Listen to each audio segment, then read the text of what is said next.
اعوذ باللہ السمیع العلیم من الشیطان الرجیم بسم اللہ الرحمن الرحیم الحمد للہ رب العالمین والصلاة والسلام علی اشرف الانبیاء والمرسلین وعلی اہل بیتہ الطیبین الطاہرین المعصومین۔ عزیز طلبہ، السلام علیکم ورحمۃ اللہ وبرکاتہ۔ شرح المدوم کتاب حج درس نمبر 281 میں تلبیہ کے صیغہ کی لغوی ترکیب اور مفہوم بیان کیا جائے گا۔ چوتھی فصل میں کتاب الحج میں شہید اول نے جہاں پر عمرہ کے اعمال کا ذکر کیا ہے اور احرام کے واجبات کو بیان کیا ہے، تو اس میں تلبیہ کے صیغے کو ذکر کیا اور اس کی لغوی ترکیب اور مفہوم پر شہید ثانی نے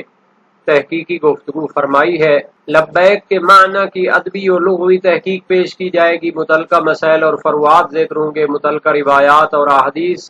شواہد و قرائن ادبی کا تذکرہ ہوگا اور شہید ثانی کی تحقیقات پیش ہوں گی۔ فرماتے ہیں لبیک منصوب ہے یا اور نون کے ساتھ، چونکہ یہ تثنیہ ہے لب کا، اور اس کی نصب مفعول مطلق ہونے کی بنیاد پر ہے اور اس کا عامل محذوف ہے، چونکہ لغت کی کتابوں میں کہا گیا ہے کہ مفعول مطلق کے چند موارد میں اس کا عامل قیاسی طور پر حذف کرنا واجب ہوتا ہے۔ ان میں سے ایک مورد ہے کہ مفعول مطلق تکرار اور تکثیر پر دلالت کرتا ہو، جیسے لبیک کے اصل میں لبن لکا ہے اور اس کو تثنیہ بنایا لبین لک، اور تقدیر میں ہے الب لبین لک۔ الب جو عامل ہے مفعول مطلق کا حذف کر دیا گیا ہے اور لبین لکا باقی ہے، تو پھر لام کو بھی جو جارہ ہے لکا میں اس کو حذف کر دیا گیا اور کاف کو اس کے ساتھ متصل کر دیا گیا، تو یہ لبیک بن گیا ہے۔ مفعول مطلق جب اضافہ ہوا تو نون اس کی حذف ہو گئی تو لبیک کی صورت میں آ گیا۔ لبا لغت میں یا تو اقامت کے معنی میں ہے، ٹھہرنے کے معنی میں ہے، اور قول عرب موجود ہے اس کے شاہد کے طور پر لبا بالمکان، یعنی فلاں شخص نے فلاں جگہ پر اقامت اختیار کی،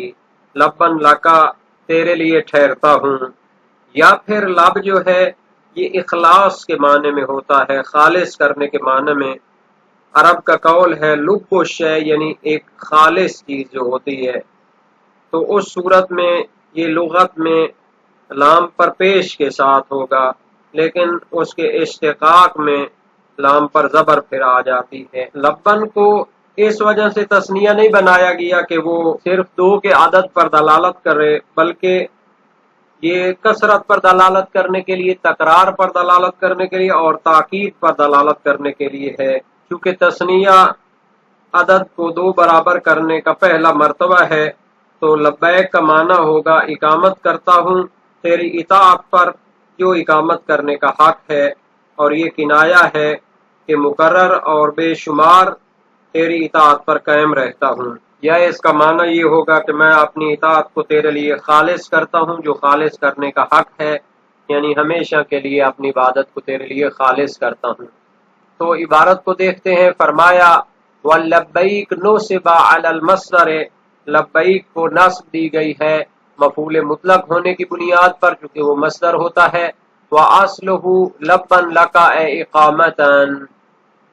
اور اصل لغت میں یا تو یہ لبن لکا ہے اقامت کے معنی میں، ٹھہرنے کے معنی میں، اور اخلاصا من لبا بالمکان،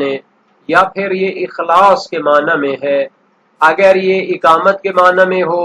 تو اس طرح استعمال ہوتا ہے عرب میں لبا بالمکان اذا اقام بہ، فلاں شخص فلاں جگہ پر اقامت اختیار کر چکا ہے تو کہتے ہیں لبا بالمکان۔ اور اخلاص کے لیے ہو تو عرب میں ہے من لب الشیء، یعنی ایک چیز کی جو لب اور مغز ہے، خالص چیز ہے، وہو خالصہ، تو اس کے لیے بھی استعمال ہوتا ہے۔ وَثُنِّيَ تَأْكِيدًا، اس کو تثنیہ بنایا گیا ہے تاکید کے معنی میں اور تکرار کے معنی میں، اے اقامتاً بعد اقامتن و اخلاصاً بعد اخلاصن، ھذا بحسب الاصل، یہ اس کے معنی اصلی اور لغوی کے حوالے سے ہے۔ ابھی اس کے عرفی استعمالات کو دیکھتے ہیں کہ جن میں وہ معنی لغوی سے نقل ہو کر استعمال ہوتا ہے تو وہ دعوت کو اجابت کرنے اور قبول کرنے کے معنی میں ہوتا ہے۔ وَقَدْ صَارَ مَوْضُوعًا لِلْإِجَابَةِ وَهِيَ هُنَا جَوَابٌ عَنِ النِّدَاءِ الَّذِي أَمَرَ اللَّهُ تَعَالَى بِهِ إِبْرَاهِيمَ بِأَنْ يُؤَذِّنَ فِي النَّاسِ بِالْحَجِّ فَفَعَلَ۔ اور استعمال عرفی کے حوالے سے یہ معنی لغوی سے نقل ہو کر کسی دعوت پر لبیک کہنے اور اس کو قبول کرنے کے معنی میں ہے۔ تو لبیک کا معنی ہے کہ میں تیری دعوت پر لبیک کہتا ہوں، جو لبیک کہنے کا حق ہے، یعنی اس کو بار بار قبول کرتا ہوں اور اس کے لیے حاضر ہوں۔ اور یہاں پر جب حاجی لبیک کہتا ہے تو یہ جواب ہوتا ہے اس دعوت اور ندا کا جو اللہ تعالی نے حضرت ابراہیم کے ذریعے انسانوں کو دی ہے، یعنی اللہ نے اس کا حکم دیا تھا حضرت ابراہیم کو کہ وہ لوگوں کو حج کی دعوت دیں، تو انہوں نے وہ دعوت دی تھی۔ قرآن کریم میں سورہ حج آیت 25 میں ہے وَإِذْ بَوَّأْنَا لِإِبْرَاهِيمَ مَكَانَ الْبَيْتِ أَلَّا تُشْرِكْ بِي شَيْئًا وَأَذِّنْ فِي النَّاسِ بِالْحَجِّ۔ ہم نے حضرت ابراہیم کو امر کیا کہ وہ مکان خانہ کعبہ کی جگہ پر سکونت اختیار کریں اور شرک نہ کریں اور لوگوں کو حج کی دعوت دیں۔ تو اس کے بارے میں روایات ہیں کافی شریف میں، امام باقر علیہ السلام سے ہے کہ جب حضرت ابراہیم کو حکم دیا گیا تو وہ بلند جگہ پر کھڑے ہو گئے اور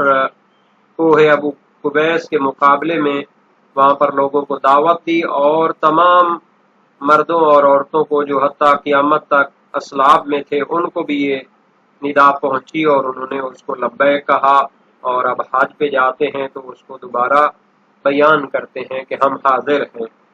اور اسی طرح تفسیر قمی میں بھی ہے کہ حضرت ابراہیم کو جب اس کا حکم دیا گیا تو انہوں نے اس کی دعوت عام کی، مشرق و مغرب کی طرف اعلان کیا ایھا الناس کتب علیکم الحج الی البیت العتیق فاجیبوا ربکم۔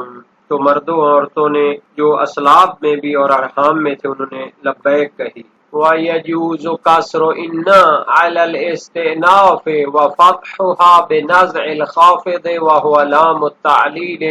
وَفِي الْأَوَّلِ تَعْمِيمٌ فَكَانَ أَوْلَى۔ یہاں پر ایک خاص ہے کہ لبیک اللہم لبیک کے بعد ان الحمد جو ہے اس میں ان کو کسرہ حمزہ کے ساتھ پڑھیں گے یا فتحہ کے ساتھ پڑھیں گے، انا پڑھیں گے۔ تو شہید فرماتے ہیں جائز ہے اس کو انا پڑھا جائے استئناف کی بنیاد پر، اور اس کو انا پڑھا جائے بنازل خافض، یعنی اس پر جو لام تعلیل ہے جارا وہ ناز ہے اور مقدر ہے، خافض میں نہ حرف جر۔ علم نحو میں بتایا گیا ہے کہ حمزہ کو چند جگہ پر انا پڑھا جاتا ہے واجب ہے، اور کئی مقام پر انا پڑھنا واجب ہوتا ہے، اور کئی مقام پر انا اور انا پڑھنا جائز ہوتا ہے، یعنی جو بھی مقام اقتضا کرے اس کے مطابق اس کو پڑھ سکتے ہیں۔ اگر تو انا کو اسم اور خبر کے ساتھ مصدر کی تعویل میں کرنا مقصود ہو اور مفرد کا مقام تقاضا کرتا ہو تو پھر انا پڑھیں گے، اور اگر جملے کا تقاضا کرتا ہو تو پھر انا پڑھیں گے، یعنی اس کو مصدر کی تعویل میں نہیں کرنا بلکہ اس کو جملے کی حالت میں باقی رکھنا ہو۔ ایک مورد کے جہاں پر انا پڑھا جاتا ہے کہ انا اسم اور خبر کے ساتھ مجرور ہوتا ہے حرف جر کا، جیسے عجبت من ان زیدا قائم، کہ اس کی تعویل ہو جائے گی عجبت من قیام کا۔ اور ایک وہ مورد کے جہاں پر انا پڑھا جاتا ہے انا اپنے اسم اور خبر کے ساتھ ابتداء کلام میں ہو، جس کو جملہ مستانفہ کہتے ہیں۔ تو یہ اصطلاح ناویوں میں بھی مستانفہ ہوتا ہے، اور ایک اصطلاح ہے علم معنی بیان میں بھی مستانفہ ہوتا ہے، اس کو ہم ابھی بیان کریں گے۔ تو ان موارد میں اس کو انا پڑھتے ہیں، اور جہاں پر انا اور انا دونوں پڑھنا جائز ہے وہ ہے کہ جہاں پر انا اپنے اسم اور خبر کے ساتھ محل تعلیل میں ہو، جیسے قرآن کریم میں ہے انا کنا ندعوہ من قبل انہ هو البر الرحیم، کہ اس کو انا پڑھنا بھی جائز ہے کیونکہ لام تعلیل مقدر ہے، اور تقدیر کا معنی یہ ہے لأنہ، تو جب حرف جر اس پر داخل ہوتا ہے چاہے لفظاً یا تقدیراً تو اس کو فتح دینا ہوتا ہے، تو یہاں پر حرف جر لام تعلیل ہے تو اس کو انا پڑھیں گے، اور جائز ہے کسرہ دینا یعنی انا پڑھنا کہ تعلیل مستانف ہو، یعنی سوال مقدر کے جواب میں اس کو قرار دیں۔ گویا کسی نے کہا لما کنتم تدعوہ من قبل، تو اس کے جواب میں پورا جملہ ہوگا انہ هو البر الرحیم۔ تو یہ استناف کا جو معنی ہے علم معنی بیان کے ماہرین کی طرف سے ہے، یعنی سوال مقدر کو وہاں پر مانے اور اس کے جواب میں پورا جملہ مستانفہ اس کا جواب دے۔ تو ان الحمد والنعمت میں بھی دو وجہ جائز ہیں، انا بھی پڑھ سکتے ہیں انا بھی پڑھ سکتے ہیں۔ انا اس لیے پڑھیں گے کہ جملہ مستانفہ ہے، سوال مقدر کا جواب ہے، گویا کسی نے سوال کیا کہ حمد و نعمت اور سلطنت اس کے لیے ہے کہ جس کی اجابت کرتے ہو، تو جواب میں کہتے ہیں ہاں ان الحمد والنعمت والملک لک، اور فتح اس وجہ سے ہے کہ لام تعلیل اس سے پہلے معذوف ہے، اور لأن الحمد یعنی اس کو جملے کی تعویل میں نہیں کرنا بلکہ اس کو مفرد بنا دینا ہے۔ تو یہ جو استئناف ہے جملہ مستانفہ، تو نحویوں کی اصطلاح میں تو وہی ہے جو کلام کی ابتدا میں آتا ہے، یا پھر وہ جملہ ہوتا ہے کہ جو ما قبل جملے سے منقطع ہو، جدا طور پر ہو، جیسا کہ فلا يحزنك قولهم ان العزت للہ جمیعا، تو ان العزت للہ جمیعا مستانفہ ہے یعنی ما قبل جملے سے جدا ہے۔ جبکہ اہل بلاغت کی اصطلاح میں جملہ مستانفہ وہ ہوتا ہے کہ جو سوال مقدر کا جواب ہو، اور اس کی چند قسمیں بیان کی جاتی ہیں، چونکہ جملہ اول کہ جس سے سوال پیدا ہوتا ہے، کبھی سوال ہوتا ہے سبب حکم کے لیے بطور مطلق، یعنی سبب معین مد نظر نہیں ہوتا، جیسے عربی کا ایک شعر ہے قال علی کیف انت قلت علیل سحر دائم وحزن طویل، تو اس کا جو دوسرا مصرع ہے وہ جملہ مستانفہ ہے اس سوال کے بارے میں کہ جو قلت علیل کے جواب سے ذہن میں آتا ہے۔ سوال یہ ہے کہ سبب اور علت بیماری کیا ہے، تو جواب میں کہتے ہیں سحر دائم وحزن طویل۔ عرف میں جب کہا جاتا ہے کہ فلاں شخص مریض ہے تو سوال ہوتا ہے کہ اس کی علت اور مرض کیا ہے بطور مطلق، نہ یہ کہ سوال میں معین ہو اور کہیں کہ سبب اور مرض علت کیا ہے۔ تو اگر کوئی خاص علت بتائے کہ سر درد ہے یا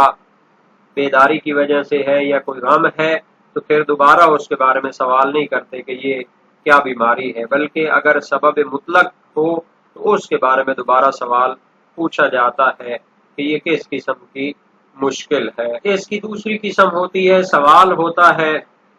کہ جو پہلے جملے سے وجود میں آتا ہے اور سوال سبب خاص کے بارے میں ہوتا ہے، مثلا قرآن کی آیت ہے وما ابرئ نفسی ان النفس لامارۃ بالسوء، تو پہلا جملہ وما ابرئ نفسی سے سوال پیدا ہوتا ہے کہ کیوں اپنے نفس کو بری قرار نہیں دیتے، کیا نفس برائیوں کا حکم دینے والا ہے، تو جواب میں کہتے ہیں کہ ان النفس لامارۃ بالسوء، تو جواب میں کہتے ہیں ان النفس لامارۃ بالسوء، اور اس چیز کی دلیل کہ یہ سبب خاص کے بارے میں سوال ہے یہ ہے کہ جواب میں تاکید آئی ہے انا کے ذریعے، اور لام تاکید جو ہے تاکید کے لیے ہوتی ہے، تو جواب اگر مطلق سبب کے بارے میں ہو تو اس کی تاکید نہیں کی جاتی بلکہ سبب خاص کے جواب کو تاکید کی جاتی ہے، کیونکہ سائل سبب خاص کے بارے میں تردید رکھتا ہے اور نہیں جانتا کہ یہ سبب علت حکم ہے یا کوئی اور سبب ہے۔ لیکن مطلق سبب کے سوال میں تو چونکہ سبب خاص نظر میں نہیں ہوتا اس میں تردید بھی نہیں پائی جاتی، اور تلبیہ کے جملوں میں بھی اگر استئناف مراد لیں تو یہی انا ہوگا اور اسی قسم کا استئناف ہوگا، چونکہ کلمہ انا تاکید کے لیے ہے اور سوال ہے جو جملہ اول سے پیدا ہوتا ہے، یعنی لبیک اللہم لبیک سے پیدا ہوتا ہے کہ کیا حمد و نعمت و سلطنت اس کے لیے ہے کہ جس کی تم اجابت کرتے ہو، تو جواب میں کہتے ہیں ان الحمد والنعمت والملک لک۔ اور اس کی تیسری قسم استئناف کی بیان والوں کے پاس جو ہوتی ہے وہ جملہ اول جو سوال کو سمجھاتا ہے وہ غیر سبب مطلق اور سبب خاص کے ہوتا ہے، یعنی اس کے علاوہ، جیسے قرآن کی آیت ہے حل اتا کا حدیث ضیف ابراہیم اذ دخلوا علیہ فقالوا سلاما قال سلام، یعنی ملائکہ ابراہیم کے پاس آئے، سلام کیا، تو یا کوئی کہتا ہے کہ ابراہیم نے ان سے کیا کہا، تو قال سلام جواب ہے اس سوال کا کہ حضرت ابراہیم نے بھی مجھے سلام کیا تھا، اور یہ جو قال سلام ہے جملہ مستأنفہ ہے۔ اور ان مباحث کی تفصیل معانی بیان کی جو کتابیں ہیں، اب تو ماشاءاللہ جواہر البلاغہ،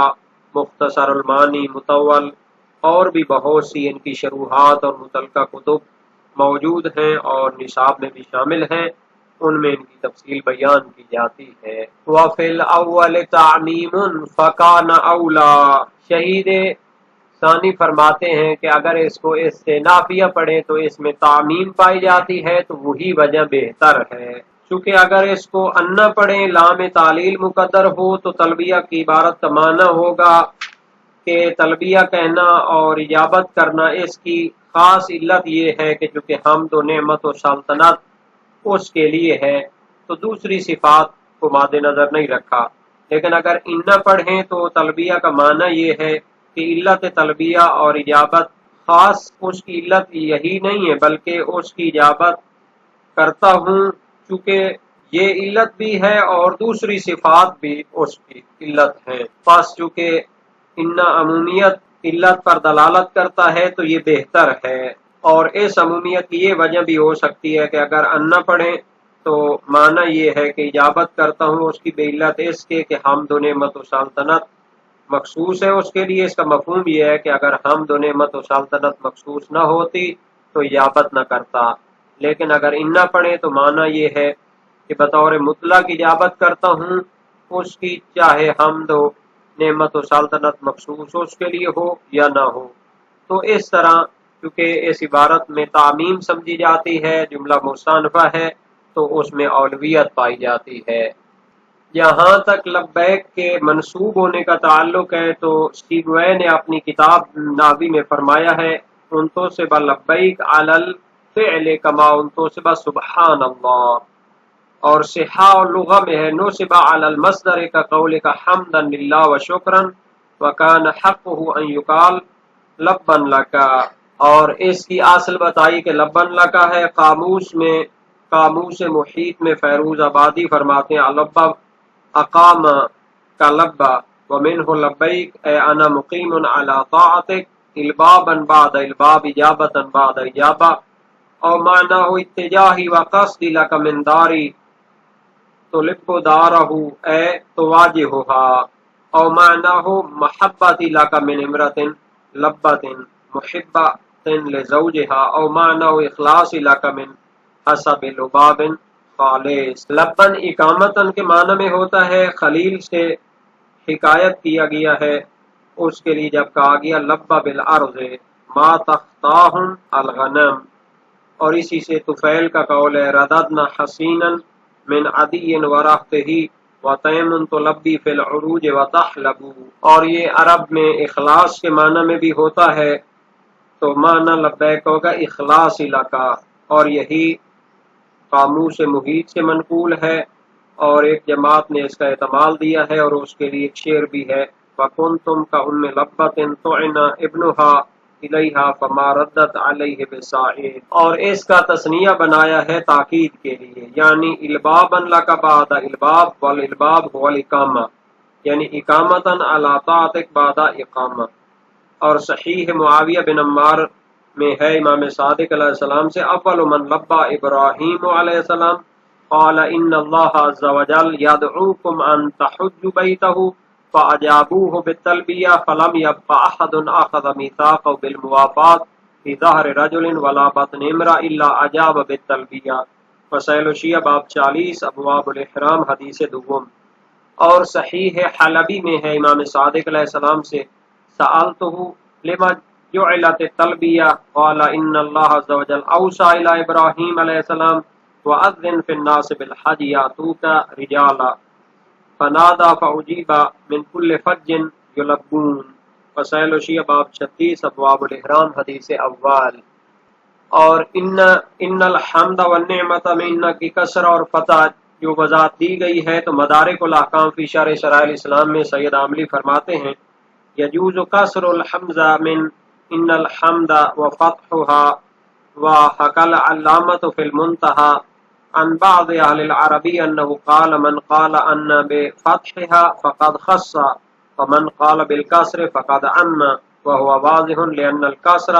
یقتضی تعمیم تلبیہ و انشاء الحمد مطلقا والفتح یقتضی تخصیص تلبیہ اے لبیک بسبب ان الحمد لکا۔ تو اس کی وضاحت ہو چکی ہے۔